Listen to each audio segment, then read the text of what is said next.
faithfully sharing insights, exploring great books worldwide. Hello, this is Sally Storytelling. Today, the book I'll dive into for you is Musical Anecdotes. The author of this book is Norman Lebrecht, a renowned British music and culture critic. He was a columnist for the Daily Telegraph and the Times. He served as the chief critic for the Royal Opera House and hosted music review programs on the BBC. Hailed as a prodigy in music criticism, his book, Who Killed Classical Music? And 11 others have been translated into 13 languages and sold worldwide. The author believes that in today's music research, academics focus too much on sheet music, isolating musicians and their works, which is a big shortcoming. Because Western music history actually has many fascinating and meaningful stories that can restore a more authentic picture of music history. So, the author spent 7 years researching hundreds of books, articles, unpublished manuscripts, letters, verifying facts to compile 786 anecdotes of musicians in this book. As minor as Brahms falling asleep during Liszt's performance, Handel was a big eater, and even the famous Enlightenment thinker Rousseau attempted musical fraud. These stories involve hundreds of the world's great musicians. The author arranged the stories in chronological order by musicians' birth years, hoping this book presents a more vivid music world. I've split these stories into 3 parts for your interpretation. Part 1, Stories behind musicians' music creation. Part 2, Musicians' private lives beyond the spotlight. Part 3, Interactions and legacies among the masters. First, Part 1, Stories behind music creation. Did you know? Many famous music masters had unique composing habits, like the child prodigy Mozart, who started writing concertos at age 4. But someone found messy ink stains on his early manuscripts. What's that all about? The mystery was solved by a musician who visited Mozart's home. On April 24th, 1982, court trumpeter John recorded the scene in a letter. That day, he visited a friend's house and saw the friend's 4-year-old son Mozart busy writing. Mozart's father asked, "What are you doing?" Mozart replied, "I'm writing a piano concerto. It's almost done." Father picked up the scribbled paper and saw ink blots everywhere. Turns out the little one loved using an ink pen when composing. He'd plunge the pen deep into the inkwell, coating its edges with thick ink that would drop onto the paper in blob. But little Mozart didn't seem bothered at all. He'd just wipe off the ink with his hand and keep writing. Oh! At first, Mozart's father chuckled at the child's antics, until he suddenly noticed the paper contained actual sheet music with themes, notes, and structure. Perhaps that was the moment Mozart's father recognized his son's creative genius. Thus began Mozart's legendary journey as a musical prodigy. 40 years later, also in Vienna, others witnessed master composer Beethoven at work. By then, Beethoven was deaf.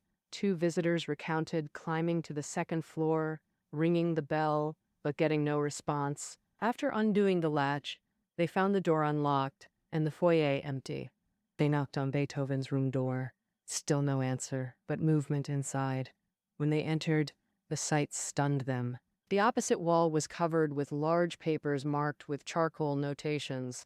They recalled, "Beethoven stood with his back to us. What an environment it was. Consumed by creative fervor, he was stripped down to his undergarments, busily scribbling notes on the wall-mounted papers, with a pencil, beating time while playing imaginary chords in the air. He clearly heard no music, yet stubbornly composed from melodies in his mind. He didn't turn around. We exchanged helpless, amused glances. Trying to attract the deaf master with sound seemed futile. Approaching would interrupt him, so we quietly retreated." But compared to these masters, famous pianist Czerny's creative method was even more unconventional. Later generations called him a composing robot. He produced countless piano etudes without creative blocks. 78 numbered volumes survive, their extreme difficulties still challenging students today. How did he create such vast content? According to Czerny's musician friend, he worked on 4 pieces simultaneously. His study had 4 desks, each with unfinished scores of different genres. Some are folk tunes, some are symphonies, some are adapted piano pieces. He liked to switch desks after finishing each page to start a new composition and refresh his mind. And, and, this was the creative assembly line of this musician. But such routine work doesn't necessarily produce masterpieces. After all, masterpieces rely on fleeting moments of inspiration and insight. Next are some stories behind famous pieces. The famous pianist Bach once composed the Goldberg Variations, which is Bach's only set of variations. The birth of this masterpiece was actually to treat insomnia. The story goes like this. In 1741, Bach had a student named Goldberg, who was a music attendant to Count Kaiserling. The Count suffered from chronic insomnia. On those sleepless nights, he would ask Goldberg to play for him, but struggled to find suitable music. So Goldberg requested his teacher Bach to compose some gentle music conducive to sleep. Bach found this request very novel, and the best way to fulfill it was with variations. Variations refer to a musical form where a theme is altered in aspects like rhythm, tempo, and key. Because it requires repeating similar melodies, listeners can easily become fatigued. Bach quickly composed a set of variations with hypnotic and soothing effects. The Count never tired of listening to these variations.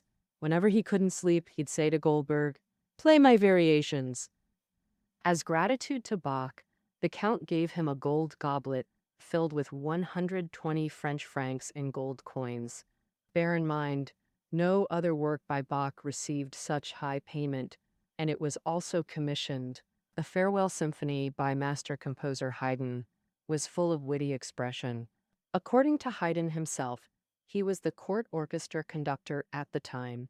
During a holiday, a prince came to observe and decided to extend his stay by several weeks. Many in the orchestra felt very frustrated because this meant their holiday was ruined. And so they went to Haydn for a solution. Haydn had a brainstorm and decided to compose a symphony with a novel performance format. In this Farewell Symphony, instruments finished their parts one after another. Haydn also instructed each musician to blow out the candle beside them after their part ended, pick up their instrument, and leave the stage. After a few exchanges, the prince took the hint and ordered his departure the next day. Sometimes creative inspiration comes not from reality but from dreams. The 18th century violin virtuoso Giuseppe Tartini composed an extremely difficult sonata. He said one night he dreamed of the devil. Placing a violin in the devil's hands, the devil played a magnificent sonata. Just as he was applauding wildly for it, he woke up and immediately rushed to his violin to recreate some passages. But many fragments had slipped from his mind. Still, he managed to reconstruct an imitation. This became the famous Devil's Trill, whose unique melody and challenging trills deeply impressed later generations. Your meticulous creations are stepping stones on the musical path, but era and personal fate are greater forces. How to make a work world famous. How to become a renowned musician. Behind musical creation, dramatic stories abound. There are overnight successes of newcomers and unrecognized talents' painstaking efforts. There are breakthroughs after long struggles and helpless falls of superstars. Take Johann Strauss II, the Waltz King. Leveraging his father's musical fame, his debut at 19 brought instant stardom and a smooth career. His story is detailed in Sally's earlier episode, The Waltz King, Johann Strauss. But such fortunate ones are rare. In the mid-19th century, musicians like Charles Gounod, creator of the opera Faust, gained recognition only through persistent effort. Today, Faust is considered among the 19th century's most successful operas, but its 1853 premiere had dismal box office results. Days before opening, the theater manager told Gounod tickets sold totaled just £30.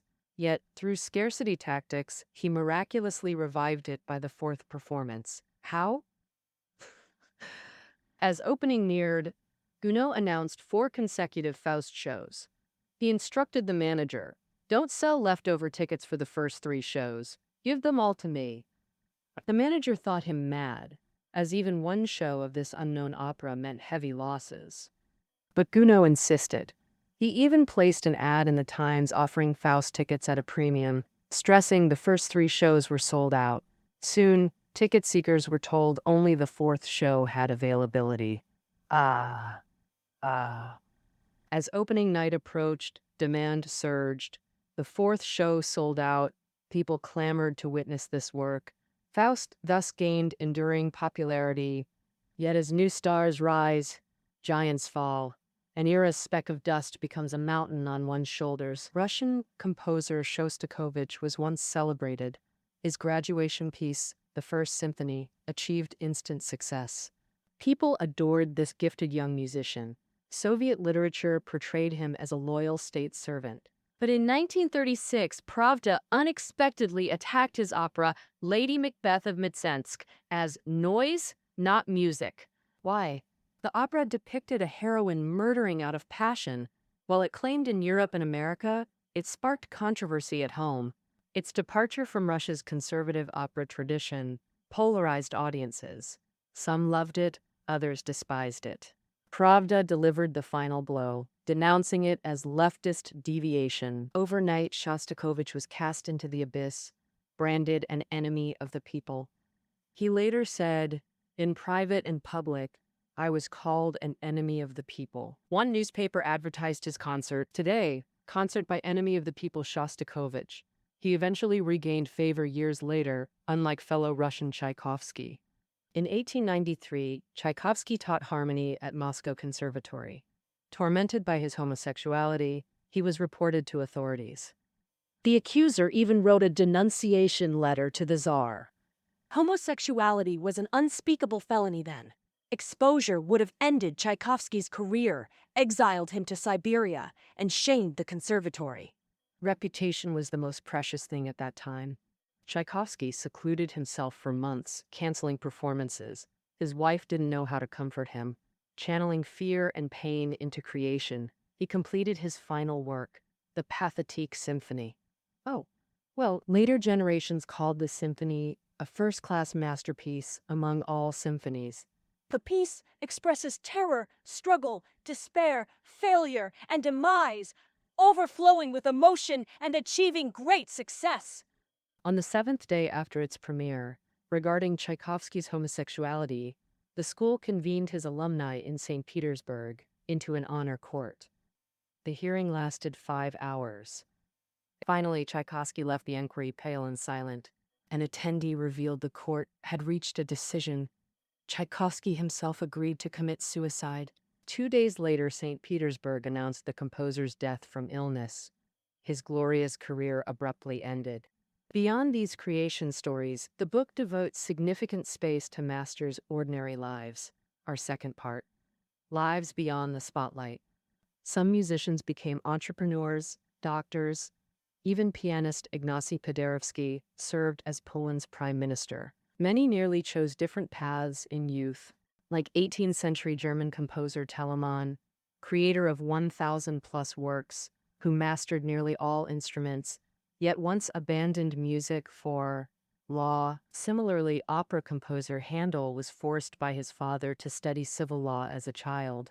After all, law was a respectable, lucrative career in 18th century Europe. Fortunately, their musical genius wasn't buried. When stripped of fame, these musicians had remarkably eventful private lives. Take Handel, who nearly became a lawyer. He adored fine wine but was somewhat stingy. Once, he received premium Burgundy champagne as a gift but hoarded it, too scarce to share with friends. During a house party, he desperately craved some champagne, but couldn't devise an excuse to slip away from guests. Suddenly, he pretended to be deep in thought, tapping his forehead with his index finger, saying, "I've got an inspiration, an inspiration." Oh. His friends thought he'd composed something immortal, watching respectfully as he left. Woo! Soon after returning, he had a second, third, and fourth inspiration. Curious, someone followed him to the next room and found him opening a cupboard, grabbing his precious champagne and gulping several mouthfuls. From then on, Handel's inspirations became a running joke about his love for drink and reluctance to share. If Handel using composition as a drinking excuse was funny, many musicians abused their positions for personal gain, which became actual scandals. Like Henry Purcell, one of England's greatest late 17th century composers, appointed Westminster Abbey organist in 1682, he had unrestricted church access. In 1789, King William and Queen Mary's coronation occurred in this royal church. Laid Boston, Purcell's organ loft position offered a close-up view of the majestic ceremony. Seeing crowds gathering early to watch, Purcell had an idea. He privately brought people into the organ loft, charging them hefty fees. Purcell's exact charges remain unknown, but a nearby room with cathedral views through open doors charged £500 per person, likely reflecting Purcell's pricing. Similarly, German violinist and conductor Louis Spohr, who pioneered baton use in Britain, revolutionizing conducting, exploited his role. He abused his position to pursue celebrities.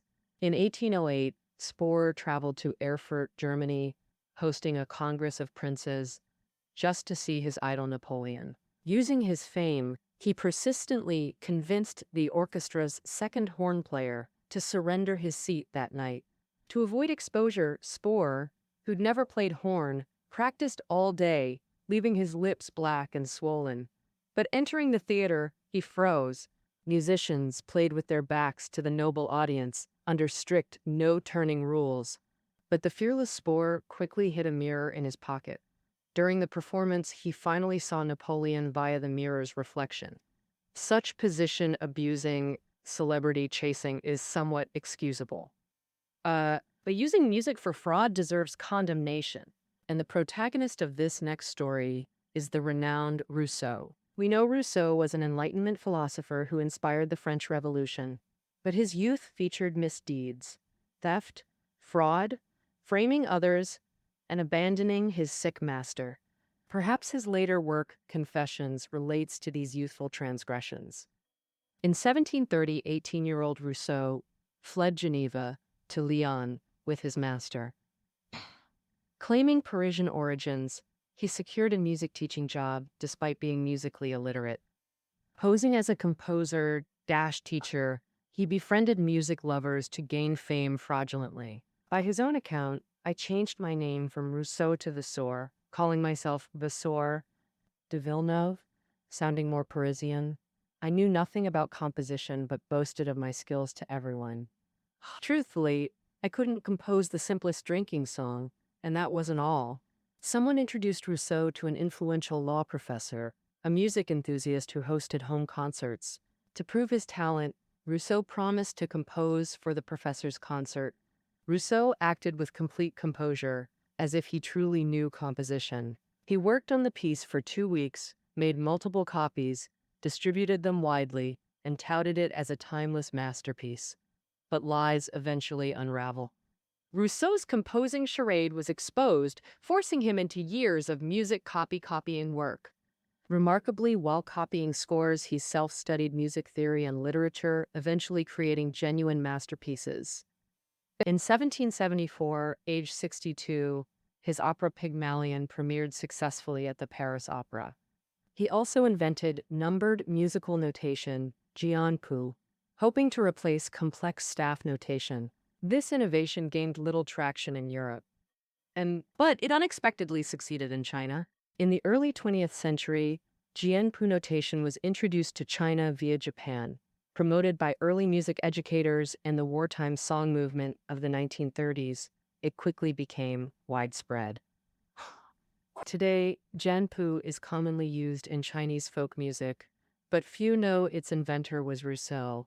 Beyond musicians, career paths, and private lives outside the spotlight, the book also documents interactions between masters, letting us glimpse the grandeur of musical exchange. Especially in the star-studded 19th century, music masters gathered in Vienna, exchanging ideas, rivals yet mutually admiring friends, with chance encounters and touching legacies. For instance, musical genius Mozart and court composer Haydn, both in the late 18th century, had a relationship that was both competitive and friendly. In music, They were uncompromising, almost like two tigers on one mountain. When both were invited to Prague for Leopold II's coronation, Haydn wrote, "Where Mozart is, Haydn cannot appear." But they also had a deep friendship. Once, an archbishop ordered Haydn to write duets, but Haydn fell gravely ill and was too weak to work, so the archbishop threatened to dock his pay. Mozart heard of Haydn's trouble and immediately started helping. He even visited Haydn daily, composing at his bedside, and soon the duets were done. Mozart solemnly signed Haydn's name on the work and handed it to the archbishop. In 1790, Haydn was invited to work in London. On the eve of his departure from Vienna, Mozart and friends organized a farewell dinner. Mozart also tried to persuade Haydn to stay. You have no idea about the outside world, and you barely speak English. Haydn retorted, "Oh, my language is understood worldwide," and they began their usual banter. At that parting moment, the 34-year-old Mozart suddenly said, "Maybe this is the last goodbye we'll ever share." As they spoke, both teared up. Unexpectedly, it came true. The next year, Mozart died young. Though Mozart passed, the legacy of Viennese classical music never ceased. As early as the spring of 1787, 3 years before Mozart's death, Haydn and Mozart passed the baton to young Beethoven. At that time, Beethoven had just arrived in Vienna with nothing but immense talent and some manuscripts. Through an introduction by his teacher Haydn, Beethoven visited Mozart's home to perform, hoping for the master's guidance. On a theme given by Mozart, the brilliant Beethoven delivered an extraordinary improvisation. Facing this young man, Mozart showed little outward enthusiasm, but listened intently, later telling friends, "Watch that youth, he'll captivate the world someday." Under Haydn and Mozart's expectations, Beethoven quickly established himself in Vienna's music scene, becoming the undisputed king of symphonies. Later, Beethoven took Czerny as his student, and Czerny in turn taught Liszt. In 1822, 11-year-old Liszt performed at a Vienna concert. The audience included not only his teacher Czerny, but also his teacher's teacher, and Beethoven. Though completely deaf by then, Beethoven attended to encourage this grand student. After the concert, he walked on stage, embraced young Liszt, and planted an awkward kiss on the boy's forehead. A kiss that held extraordinary significance for young Liszt. He saw it as the highest accolade and hung Beethoven's portrait at home. There, Decca. Innocent and earnest, he declared, "I'll keep striving to become like him." He succeeded.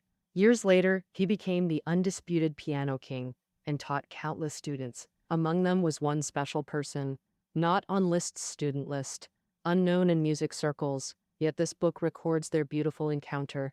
In Berlin, year unknown, a young girl advertised her concert by claiming to be Liszt's student. She wanted to attract audiences but had never met Liszt. That morning, she saw Liszt had arrived in Berlin. Terrified, her only option was to confess. She went to Liszt's hotel and begged to see him. Entering the room, she tearfully admitted her fraud and pleaded for forgiveness. Liszt asked what piece he planned to play, then selected one and had him play it on the room's piano. During the performance, Liszt patiently offered playing tips, patted his cheek, and said, "Now, dear, you may call yourself a student of Liszt." These stories are merely the tip of the iceberg among 786 anecdotes, yet they reveal a vivid musical world. In essence, this is a microcosm of music history spanning 7 centuries, capturing musicians, societal interactions, helping music lovers understand music's formative contexts, and humanizing dry historical narratives. Though some dismiss these anecdotes as trivial gossip, it's precisely such tales that let us touch the souls of musical masters. When we hear their compositions again, we'll perceive Tchaikovsky's anguish, Mozart's regrets, and Beethoven's persistence, how intimate, melodic, and profoundly meaningful they are. Well, that concludes our interpretation of musical anecdotes. Reading notes are below the audio. See you next time.